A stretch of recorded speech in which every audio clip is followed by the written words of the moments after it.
சங்கீதம் 34வது அதிகாரத்தில் 8ஆம் வசனம் சொல்லுகிறது.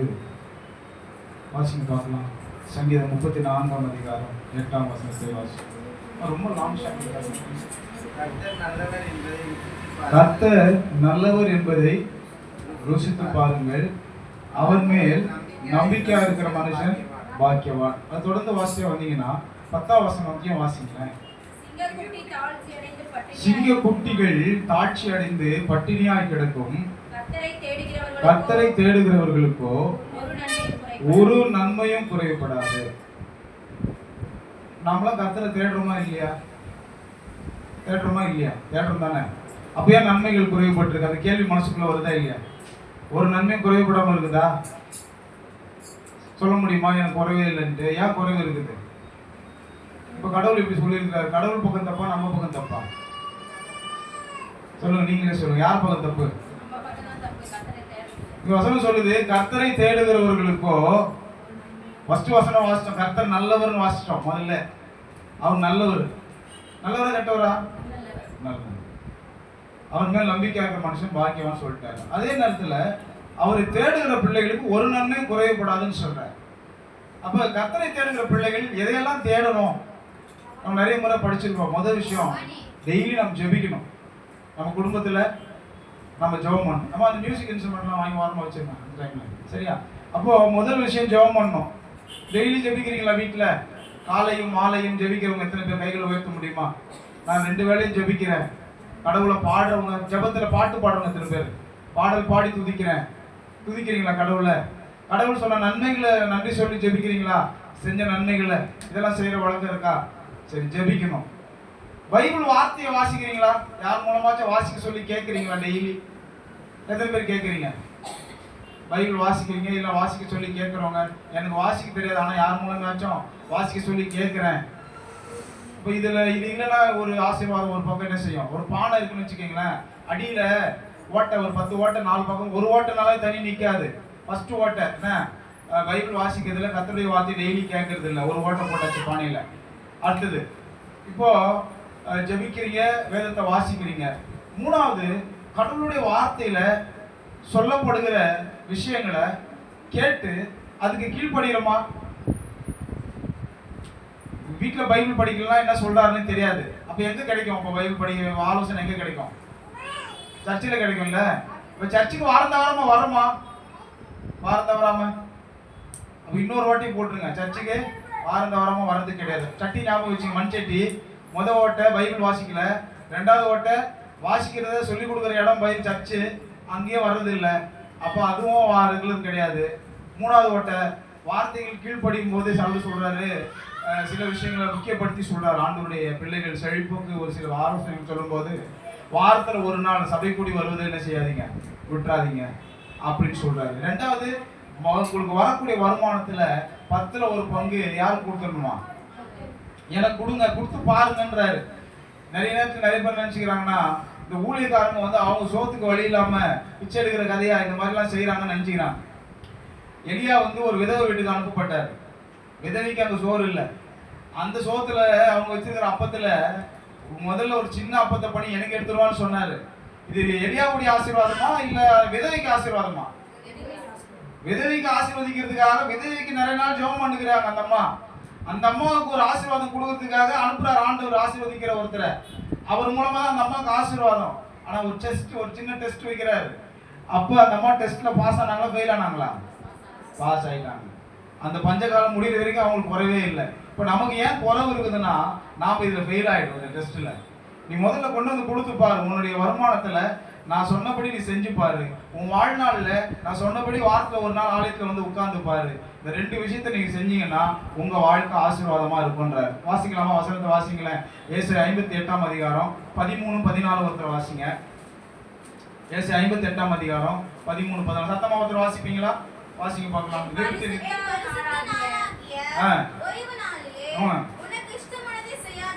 உனக்கு இஷ்டமானது செய்யாதபடி உன் காலை விலக்கி உன் வழிகளின்படி நடவாம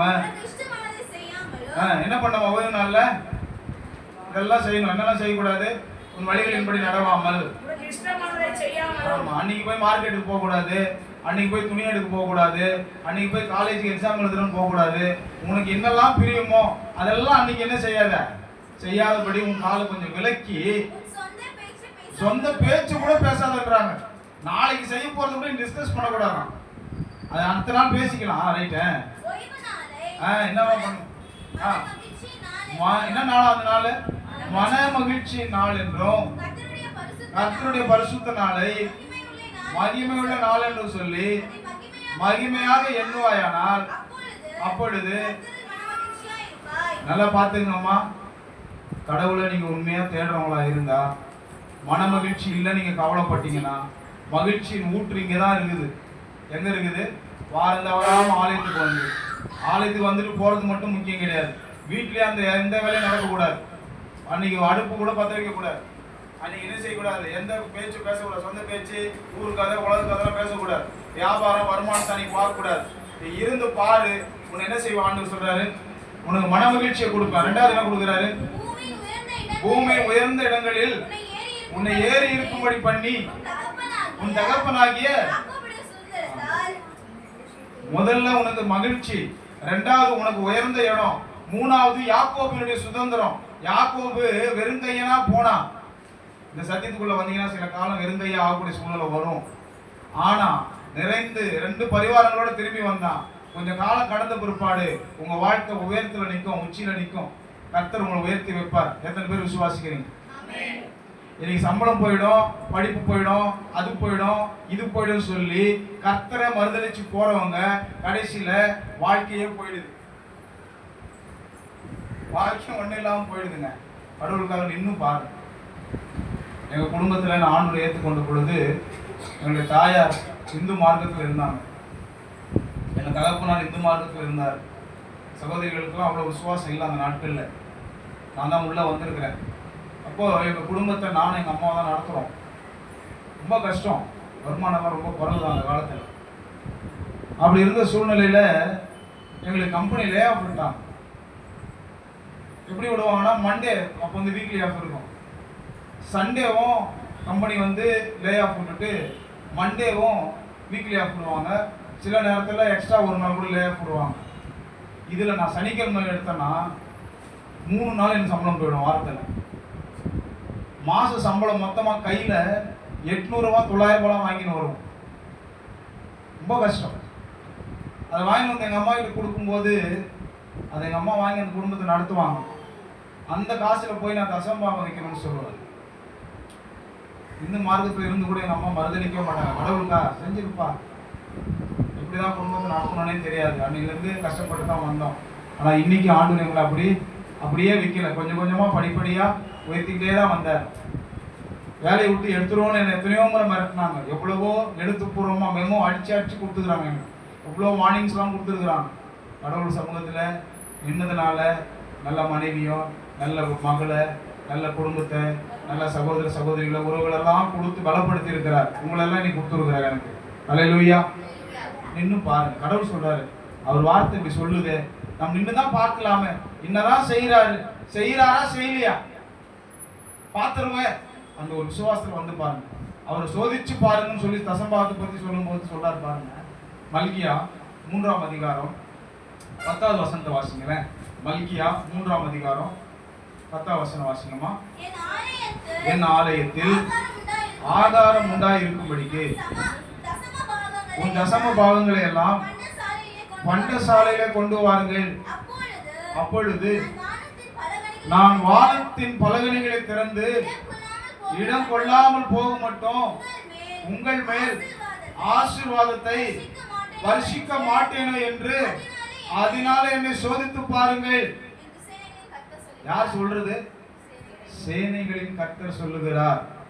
பாருங்க, ஆண்டவர் சொல்றாரு, உனக்கு வருகிற வருமானத்துல எத்தனை பகுதி பிரிக்க சொல்றாரு? 10ல ஒரு பகுதியை பிரிச்சு வந்து ஆலயத்துல ஆதாரம் உண்டாயிருக்க முடியும்னா என்ன அர்த்தம்?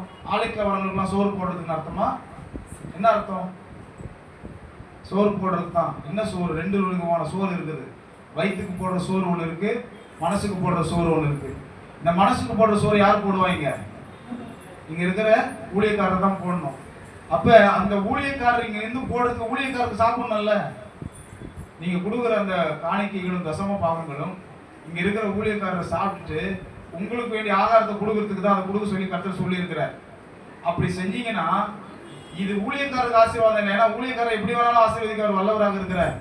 ஆனா அதை நீங்க செய்யும் பொழுது உங்களுக்கு என்ன ஆசீர்வாதம் கொடுக்கிறவங்களுக்கு கடவுள் சொல்றாரு, நான் வானத்தை திறப்ப உன்னை ஆசீர்வதிக்கும்படி, இடமே பத்தலன்னு சொல்லக்கூடிய அளவுக்கு உன்னை ஆசீர்வதிக்கிறேன். ஆசீர்வதிக்கிறேன்னா இல்லையான்னு மட்டும் நீ சோதிச்சு பாருன்ற. எங்கேயுமே கடவுளை சோதிச்சு பாருங்க வசனம் கிடையாது. ஆனா இந்த ஒரு வார்த்தை மட்டும் டிரான்ஸ்லேஷன்ல இந்த ஒரு வார்த்தை உபயோகப்படுத்துறாங்க, சோதித்து பாருங்க. நாம் சோதிக்க கூடாது. விசுவாசத்தோட கடவுளுக்கு செஞ்சோம்னா 5 ரூபா வந்துச்சா 50 பைசா கடவுளுக்கு வச்சு பாருங்க. உங்களை 5000 ரூபா சம்பாதிக்கிற வைக்கலாம் பாருங்க, ஆண்டு செய்யறாரா இல்லையான்னு பாருங்க. நான் ஒரு முறை ஒரு சாட்சி புத்தகத்தை வாசித்தேன். அப்போ நான் வந்து தசம்பாகம் வந்து பார்த்தீங்கன்னாக்கா நூற்றுக்கணக்கில் தசம்பாக வச்சுக்கிட்டு இருந்தேன். அப்போ அந்த புத்தகத்தில் அந்த பாஸ்டர் ஜெபம் பண்ணியிருக்கிறார், நாங்கள் வந்து அந்த காலத்தில் 1000 ரூபாய் நம்ம தசம்பாக வைக்கணும்னு சொல்லிட்டு எப்போ ஒரு 40-50 வருஷத்துக்கு முன்னாடி அப்போ ஜெபம் பண்ணப்போ கடவுள் அவங்க ஜெபத்தை கேட்டு அவங்க அப்போல்லாம் விவசாயம் தான் தொழில், அந்த விவசாய தொழிலை பெருக பண்ணி எங்களை ஆசீர்வதிச்சாருன்னு சாட்சி கொடுத்துருந்தாங்க. நான் அப்போ ஜெபம் பண்ண ஆண்டுல நானும் 1000 தசம்பாகம் கொடுக்கணும் அப்படி சொல்லி ஜெபம் பண்ணேன். கர்த்தர் எங்களை உயர்த்தி இருக்கிறார், எங்களை வாழ வச்சிருக்கிறார், எங்களை குறைவில்லாமல் இந்த நாள் வரைக்கும் நடத்தி கொண்டிருக்கிறார். ஏன்னா கடவுள் நம்மை ஆசீர்வதிப்பதற்கு நிறைய வழிமுறைகளை வச்சிருக்கிறார். அப்போ நம்ம என்ன செய்யணும், அதை கையை கடைப்பிடிக்கணும், அதை கை கொள்ளும். அப்படி கை கொண்டோம் அப்படின்னா நம்முடைய வாழ்க்கை ஆசீர்வாதமா இருக்கும். அப்ப என்னெல்லாம் படிச்சுட்டு வந்திருக்கிறோம், ஜெபம் பண்ணணும், பைபிள் வாசிக்கணும், ஆலயத்துக்கு போகணும், வாரத்துல ஒரு நாள் 7 நாள்ல ஒரு நாள் ஆண்டவருக்கு கொடுத்துடணும், வருமானத்துல 10ல் ஒரு பங்கு என்ன செஞ்சிடணும் ஆண்டவருக்கு நம்ம கொடுத்துடணும். வேற என்ன செய்யணும், நம்ம ஒரு வசனத்தை வாசிக்கிறேன், ஆண்டவருடைய வார்த்தையில சொல்லப்பட்டிருக்கிறத படிக்கலாம். உபாகமத்தின் புத்தகத்துல நம்ம வாசிக்கிறோம். 15ஆம் அதிகாரத்துல பார்த்தோம்னா ஆண்டவர் இங்க பேசுறாரு. உபாகமம் 15ஆம் அதிகாரத்துல 4ஆம் வசனத்துல நாம் படிக்கிறோம், எளியவன் உனக்குள் இல்லாது இருக்கும்படியாக இப்படி செய்ய வேண்டும். இன்று நான் உனக்கு கற்பிக்கிற எல்லா கற்பனைப்படியும் செய்யும்படி உன் தேவனாகிய கர்த்தரின் சத்தத்தை கவனமாய் கேட்பாயானால் உன் தேவனாகிய கர்த்தர் உனக்கு சுதந்திரிக்கும்படி கொடுக்கும் தேசத்தில் உன்னை மேன்மேலும் ஆசீர்வதிப்பார். என்ன செய்ய சொல்றாரு, என்ன செய்ய சொல்றாரு? அப்படியே நீங்க படிச்சுட்டு வந்தீங்கன்னா ஏழைகளுக்கும் எளியவர்களுக்கும் திக்கற்ற பிள்ளைகளுக்கும் நம்ம கிட்ட இருக்கிற காசுல நம்முடைய வருமானத்துல சம்பாத்தியத்துல நம்ம என்ன செய்யணுமா, ஒரு சின்ன உதவியை செய்யணும். அல்லேலூயா. என்ன சொல்றாரு ஆண்டவரு, இத வேதத்துல எழுதினாங்க. நீங்க உபாகமத்தை என்ன செய்யுங்க, வீட்டுல இருக்கும்போது ஓய்வா இருக்கும்போது அப்படியே படிச்சு பாருங்க, என்னெல்லாம் செய்ய சொல்றாங்க அப்படின்றத நம்ம என்ன செய்யலாம், தெளிவா படிக்க முடியும். இதே போல ஒரு வார்த்தையை மறுபடியும் உபாகமத்தில் எழுதுறாரு. ஆண்டுடைய பிள்ளைகள் ஆசீர்வாதமாக இருப்பதற்கு இந்த வசனத்தை நான் வாசிக்கிறேன். உபாகமம் 25 அதிகாரத்தில் பாருங்க, ஆண்டவர் எழுதுற ஒரு உண்மையான வார்த்தை. உபாகமம் 24ஆம் அதிகாரத்தை நாம் படிக்கும்போது நம்முடைய வாழ்க்கையின் ஆசீர்வாதத்துக்கு என்னெல்லாம் செய்யணும்ன்றதை படிச்சுட்டு இருக்கிறோம் இல்லையா? திங்க குட்டிகள் தாழ்ச்சி அடைந்து பட்டினியாக கிடக்கும், கர்த்தரை தேடுகிறவர்களுக்கோ ஒரு நன்மையும் குறையப்படாத பட்சம். ஆனா வாழ்க்கை நிறைக்கும் குறைவா இருக்குது, அதுக்கு என்ன காரணம், இதெல்லாம் செய்யறோமான்றதை நீங்க யோசிச்சு பாருங்க. வரைக்கும் வாசிக்கலாம். வேத வசனத்துல நம்ம படிக்கும்போது 19ஆம் வசனம், உபாகமம் 24:19 வாசிக்க பார்க்கலாம்.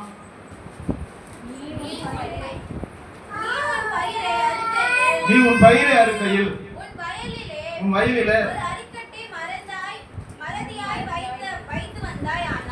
வயல் அறுக்கும் போது ஒரு அரிக்கட்டை வந்து மறதியா வச்சுட்டு வந்துட்டீங்கன்னா அதை எடுத்துட்டு வரும்படி மறதியா வச்சுட்டு வந்துட்டு அதை போய் எடுத்துன்னு வர வேணும்னு சொல்லி போகாத அப்படின்றாரு. உன் தேவனாகிய கர்த்தர் உன் கை பிரயாசத்துல எல்லாம் உன்னை ஆசீர்வதிக்கும்படி அதை பரதேசிக்கும் திக்கற்ற பிள்ளைக்கும் விதவைக்கும்.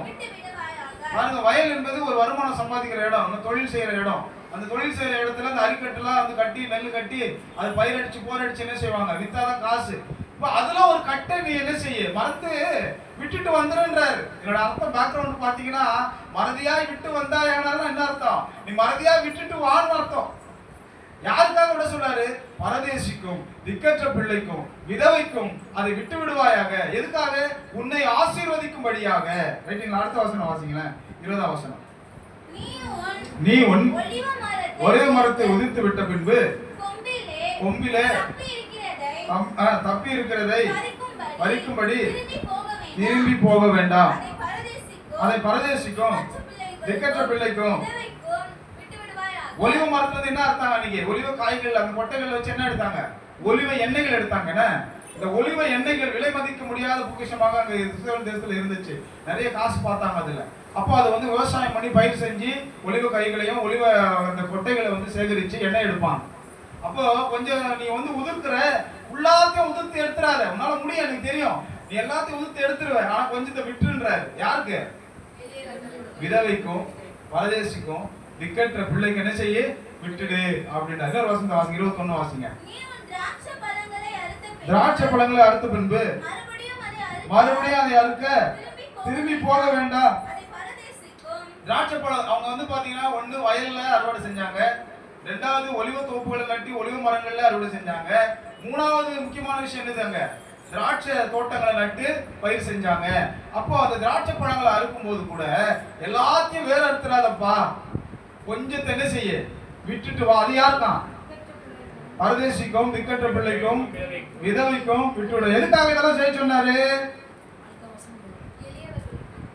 நீ எகிப்திலே அடிமையா இருந்ததை நினைப்பாயாக, ஆகையால் இப்படி செய்யும்படி நான் உனக்கு கட்டளையிடுகிறேன். அப்படி செய்யும் போது என்ன ஆசீர்வாதம் வருது? தேவன் நம்மை ஆசீர்வதிக்கிறான். அல்லேலூயா. இதெல்லாம் செய்யறோமா? நம்ம இதெல்லாம் செய்யறோமா? இந்த மாசம் யாருன்னா ஏழைக்கு உதவி செஞ்சீங்களா? விதவைக்கு உதவி செஞ்சீங்களா? திக்கற்ற பிள்ளைக்கு சம்பளம் வாங்கி யாரா கொடுத்தீங்களா? பரதேசிக்கும் திக்கற்ற பிள்ளைக்கும் ஏழைக்கும் உதவிக்கும் இந்த மாசம் நான் கொஞ்சம் சம்பாதிச்சேன், கொஞ்சம் காசு வந்துச்சு, ஏதோ ஒரு காசு வந்துச்சு, நான் ஒரு கொஞ்சம் பேருக்கு உதவி செஞ்சேன். ஒருத்தருக்கு எப்படி ஆசீர்வாதம் வரும்? தசம்பாகம் கொடுத்தீங்க நாளைக்கு வந்து எப்படி ஆசீர்வாதம் வரும்? ஒரு நாள் ஆண்டவருடைய ஆலயத்துல வரணுமே, ஆலயத்துக்கு வந்தீங்களா? கொஞ்சம் பேர் வந்தாங்க, கொஞ்சம் பேர் வரல.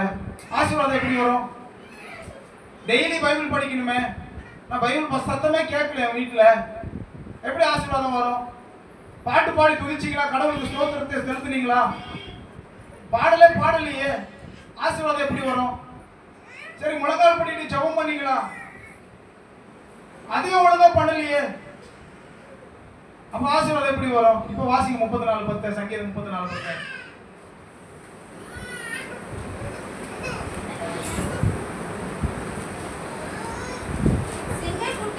சிங்கக்குட்டிகள் தாழ்ச்சி அடைந்து பட்டினியா இருக்கும்.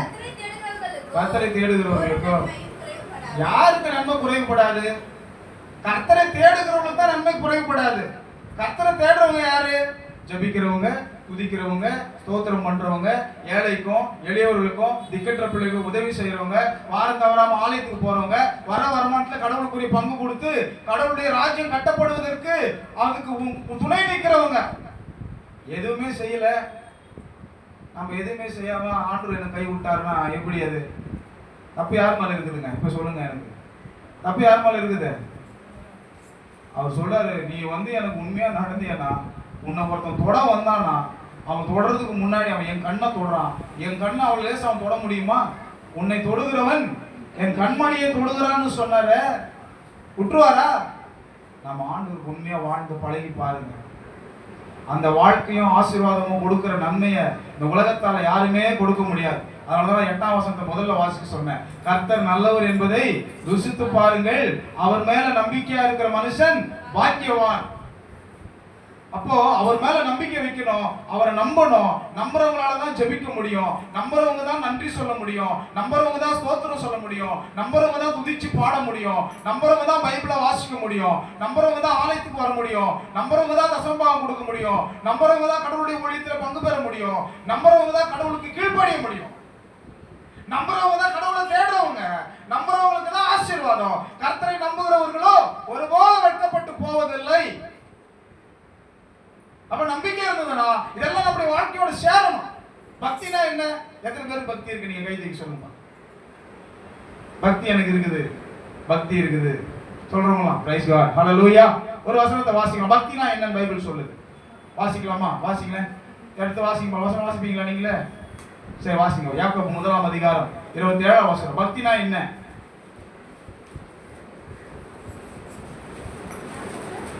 1:27. அம்மா, திக்கற்ற பிள்ளைகளும் விதவைகளும் படுகிற உபத்திரவத்திலே அவர்களை விசாரிக்கிறதும் உலகத்தால் கரைபடாதபடிக்கு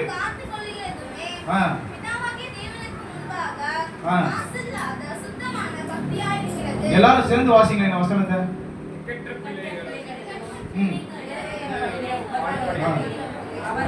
எல்லாரும் சேர்ந்து வாசிங்க பார்க்கலாம். எல்லாம் ஒரே மாதிரி வாசிக்கிறோம். சேர்ந்து வாசிங்க பார்க்கலாம்.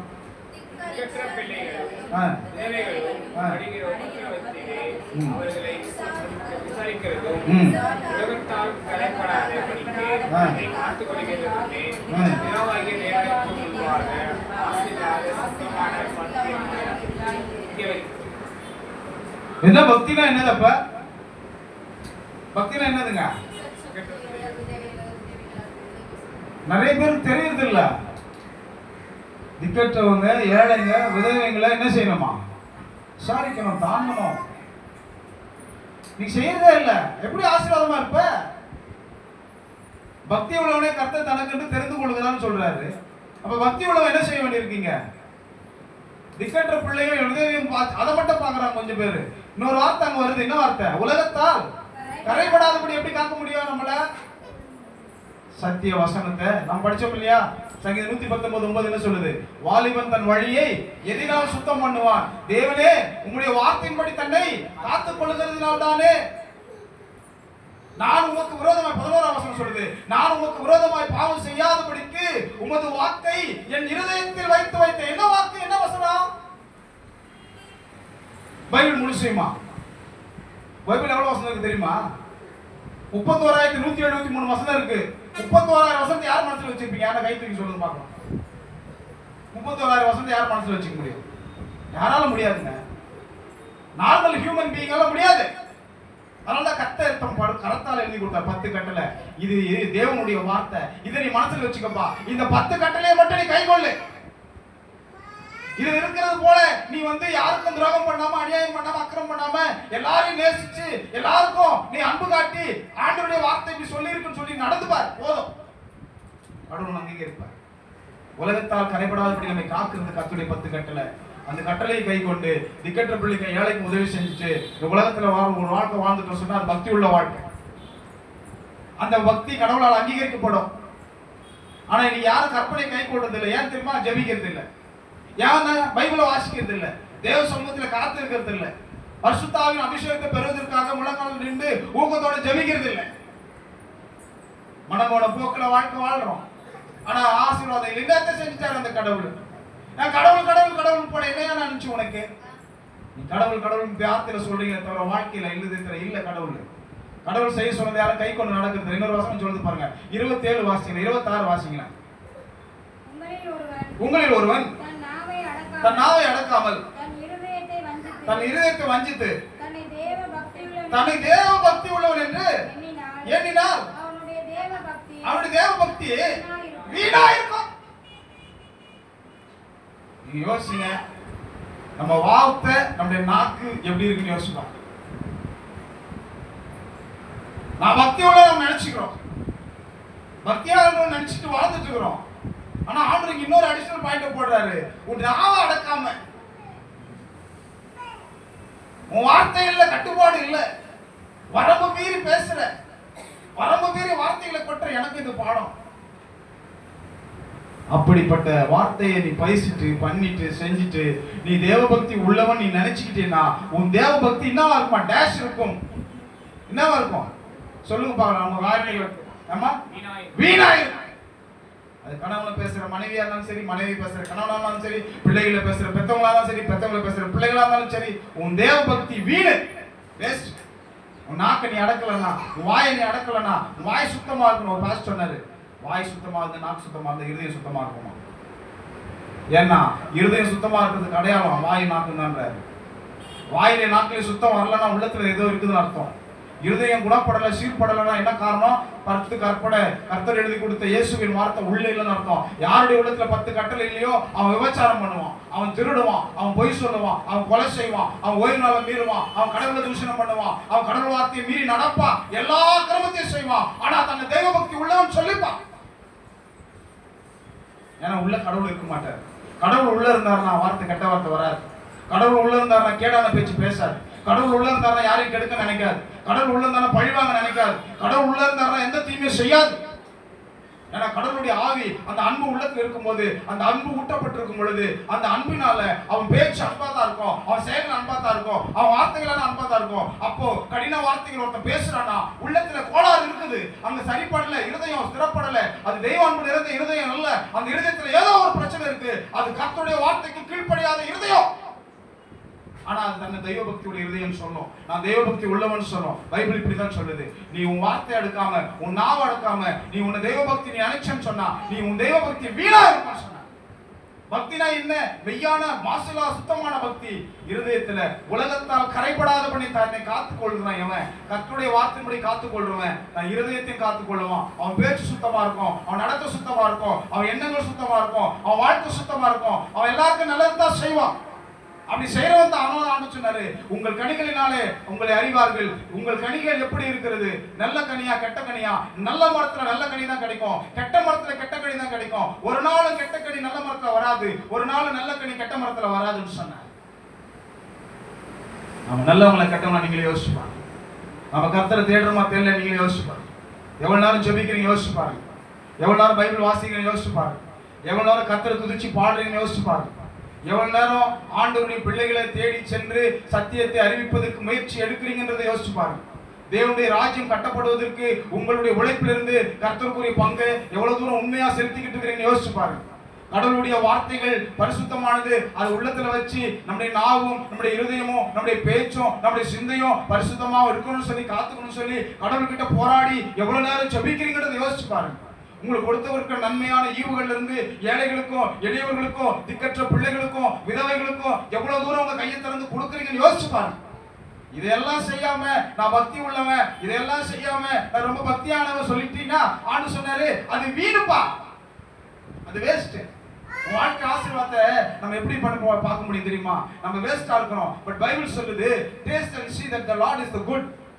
தமிழ்ல வாசிச்சோம் இல்லையா? கர்த்தர் நல்லவர் என்பதை ருசித்து பாருங்கள். அதை டேஸ்ட் பண்ணணும். எப்ப டேஸ்ட் பண்ண முடியும்? இதெல்லாம் செஞ்சா தான் டேஸ்ட் பண்ண முடியும். டெய்லி ஜெபிக்கணும், டெய்லி பைபிள் வாசிக்கணும், பைபிள்ல சொல்ற வசனங்களுக்கு கீழ்ப்படியணும், அப்படி ஆலயத்துக்கு போகணும், அவரை தொழுது கொள்ளணும், அவரை ஆராதிக்கணும், அவர் சத்தியத்தை கேட்கணும், அந்த சத்தியத்துக்கு கீழ்ப்படியும்படி ஜெபிச்சு மறுபடியும் வல்லமை பெற்றுக்கொள்ளணும். நல்லதோ கெட்டதோ கடவுள் சொல்லியிருக்காரு, அவர் செய்வார்ன்ற நம்பிக்கையோட விசுவாசத்தோட ஏற்றுக்கொண்டு நடக்கணும். இதெல்லாம் செஞ்சீங்கன்னா உங்க வாழ்க்கை ஆசீர்வாதமா மாத்துறத இந்த உலகத்துல யாராலும் தடுக்க முடியாது. ஆனா இதெல்லாம் செய்யாம நான் கடவுளுக்கு உண்மையா தானே இருக்கிறேன், நான் கடவுளுக்கு உண்மையா தானே இருக்கிறேன், நான் பக்தியோட தானே இருக்கிறேன் அப்படின்னு சொன்னா பிரயோஜனம் இருக்குமா? நீங்க என்ன சொல்றீங்க? பிரயோஜனம் இருக்குமா? எத்தனை ஓட்ட சட்டி தாங்கும்? ஒரு ஓட்டிலே சட்டி பொழந்துக்கும். முதல் ஓட்டை தாங்கும், ரெண்டாவது ஓட்டை, மூணாவது ஓட்டை கல்லறில் அடக்கம் பண்ண பார்த்துருக்கீங்களா? கொல்லி சுத்தி வருவாங்க, பானையை பானை ஒரு ஓட்டை கொடுப்பாங்க, ரெண்டாவது சுத்து ரெண்டாவது ஓட்டை, மூணாவது பானை மூணாவது ஓட்டை, மூணாவது பானை 3 ஓட்டை விழும்போது தண்ணி மொத்தமா விளைய செஞ்சிடும். 1000 ஓட்டை போட்டு வச்சிருக்கோம் வாழ்க்கையில. எத்தனை லட்சம் லிட்டர் தண்ணி ஊற்றணும்? தண்ணி நிற்குமா? நிற்க நினைக்கிறீங்களா? சீர்படுத்துங்க. கடவுளோடு இருக்கிற உறவை கரெக்ட் பண்ணுங்க. செபிங்க. யாரும் ஜெபிக்கலாம், நீங்க செபிங்க. யாரும் பைபிள் வாசிக்கலாம், நீங்க செபிங்க, வாசிங்க. யாரையாச்சும் கூப்பிட்டு வந்து பைபிளை வாசிக்க கொள்ளுங்க, அவங்க வாசிக்கிறத கேளுங்க. எல்லா போன்ல இருக்கு, பைபிள் ஆன் பண்ணி ஒரு அதிகாரத்தை கேளுங்க. கடவுளை துதிங்க, கடவுள்கிட்ட செபிங்க, கடவுள்கிட்ட கண்ணீரை ஊத்துங்க, கடவுள்கிட்ட ஆண்டவரே நான் வாரந்தாராம ஆலயத்துக்கு வந்து உங்களுடைய ஆசீர்வாதத்தை பெற்றுக்கணும், என்னை தகுதிப்படுத்துங்க, எனக்கு வழி திறந்து கொடுங்கன்னு ஜெபம் பண்ணுங்க. ஆண்டவரே எனக்கு வருகிற வருமானம் ரொம்ப குறைவா இருக்குது, என் வாழ்க்கை குடும்பத்தை நடத்த முடியல, நான் எப்படி இதில் ஏழைக்கு உதவி செய்ய முடியும், நான் எப்படி போய் தசமாக கொடுக்க முடியும், நான் எப்படி தாங்க முடியும், எனக்கு கேளுங்க, உதவி செய்யணும் ஆண்டவர்னு கேட்டு பாருங்க. அவர் சொல்றாரு அதை செஞ்சு பாருங்க. அந்த விதவைகிட்ட வந்து கேட்டப்போ சொன்னாங்க, ஒரு கைப்பிடி மாவு இருக்குது, கொஞ்சோண்டு எண்ணெய் இருக்குது, அதை வந்து நாங்கள் சுட்டு 2 அடை சுட்டு நானும் என் பிள்ளைய சாப்பிட்டு சாவ போறோம், அதுக்காக அதை வச்சிருக்கோம் சொல்லும் போது எலியா சொன்னாரு, பரவாயில்ல நீ சொன்னபடியே செய், அதுல முதல்ல ஒரு சின்ன அடையை சுட்டத்தை வந்து எங்களுக்கு கொடு, இந்த பஞ்சம் ஒளிகிற வரைக்கும் உனக்கு வந்து குறையவே படாது, இந்த மாவு எண்ணெய் குறையவே குறையாதுன்னு சொன்னார்.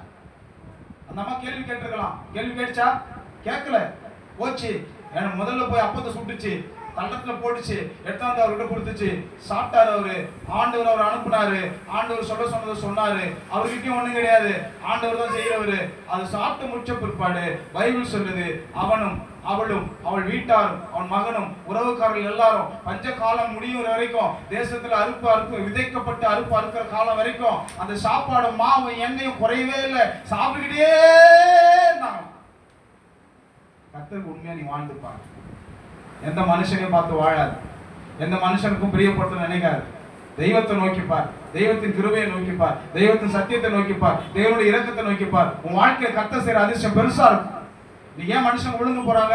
சபையை நோக்கி பார்க்கிறது, தலைவர்கள் நோக்கி பார்க்கிறது, பாஸ்டர்கள் நோக்கி பார்க்கிறது, உலக தலைவர்களையும் பெரிய மனுஷங்களையும் பெருமை பெற்றவங்களையும் பெரியவர்களையும் இவங்கெல்லாம் உயர்ந்தவங்க, இவங்கெல்லாம் சிறந்தவங்க சொல்லி அநேகரை முன்னாக வைக்கிறார்கள். எல்லாவற்றுக்கும் மேலான தேவனை முன்னாக வைக்கிறது இல்லை. எல்லாரும் மாயை. அதனால கடவுளுடைய வசனத்துல சங்கீதம் 146 வாசிக்க பார்க்கலாம். 146 3ஆம் வசனம் என்ன சொல்லுது பாருங்க.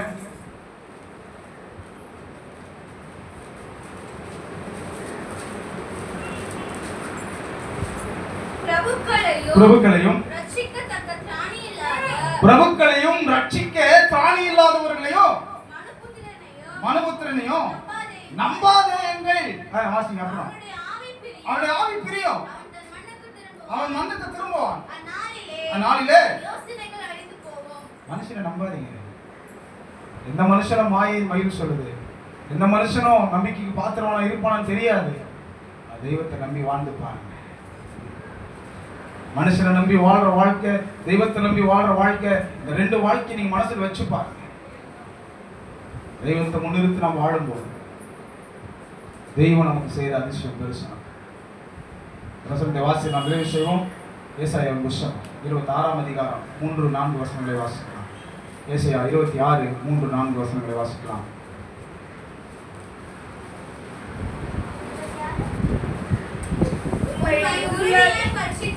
உம்மை உறுதியாய் பற்றிக் கொண்ட மனதை உடையவன் உம்மையே நம்பி இருக்கிறபடியா நீர் அவனை பூரண சமாதானத்தோடு காத்துக் கொள்வீர். வசனம் சொல்லுது, உம்மை உறுதியாய் பற்றிக் கொண்ட மனது. நம்ம கடவுள் உறுதியா பற்றிட்டு இருக்கிறோமா? ஆபத்தும் கஷ்டமும் வரும்போது தான் கடவுள் பக்கமே போறோம். தவிர்க்க முடியாத சூழ்நிலையில் வந்தா தான் கடவுளையே தேடுறோம். நெருக்கங்கள் பாடுகள் வரும்போது தான் தேடுறோம். ஆனாலும் நம்முடைய தெய்வம் இருக்குமுள்ள தெய்வம். உபத்திரவத்தின் புகையில உன்னை தெரிந்து கொண்டேன்னு சொல்லி அன்போடு அழைச்சிக்கிறாரு. பாருங்க, உண்மை உறுதியாய் பற்றி கொண்ட மனதை உடையவன். இந்த உறுதி இருக்கணும், உறுதிப்பாடு. ஆலயத்துக்கு வரதுல உறுதிப்பாடு, ஜெபிக்கிறதுல உறுதிப்பாடு, வாரத்துல ஒரு நாள் கடவுளுக்கு ஒப்பு கொடுக்கிறதுல உறுதிப்பாடு, வருமானத்துல கர்த்தருடைய ராஜ்யத்தை கட்டுவதற்கு கொடுக்கிறதுல உறுதிப்பாடு, ஆண்டவரை துதிக்கிறதுல உறுதிப்பாடு, தேடுகிறதுல உறுதிப்பாடு, ஏழைக்கும் திக்கற்ற பிள்ளைக்கும் விதவிக்கும் கொடுத்து உதவுறதுல உறுதிப்பாடு. இந்த உறுதி உடையவன் உண்மையே நம்பி இருக்கிறபடியா அவனை பூரண சமாதானத்தோடு காத்துக்கொள்வேன். 4ஆம் வசனம் வாசிக்கணும். கர்த்தரை என்றென்றைக்கு நம்புங்கள். நம்பிக்கை இருந்தா தான் இதை செய்ய முடியும். நம்புங்கள். கர்த்தராகிய யெகோவா நித்திய கன்மலை.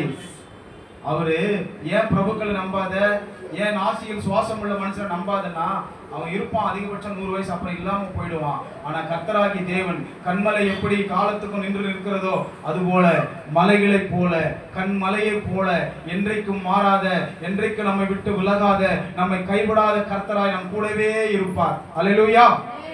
அவர் கைவிடாத தேவன். சங்கீதம் ஏசாயா 54ஆம் அதிகாரம் 10ஆம் வசனத்துல வாசிக்கிறோம், மலைகள் விலகினாலும் பர்வதம் தம் நிலை மாறினாலும், மலைகள் கூட சூழ்நிலையில விலகி போயிடலாம், அந்த கண்மலை கூட விலகி போயிடலாம். ஆனா ஆண்டு சொன்னாரு, மலைகள் விலகினாலும் பர்வதம் தம் நிலை மாறினாலும் நான் உங்களை விட்டு விலகாமலும் என்னுடைய சமாதானத்தின் உடன்படிக்கை நிலை பெயராமலும் இருக்கும் என்று உண்மையில் மனதுருகுகிற கர்த்தர் சொல்லுகிறார் என்று எழுதப்பட்டிருக்கிறது. எனக்கு அன்பான தேவ பிள்ளைகளை, நம்முடைய வாழ்க்கை எதன் மேல, யார் மேல நம்பிக்கை கொண்டு கட்டப்பட்டிருக்கிறது? யாரை நம்பி நம்ம வாழ்ந்து கொண்டிருக்கிறோம் என்று யோசித்து பாருங்கள். நம் தேவன் நல்லவர்.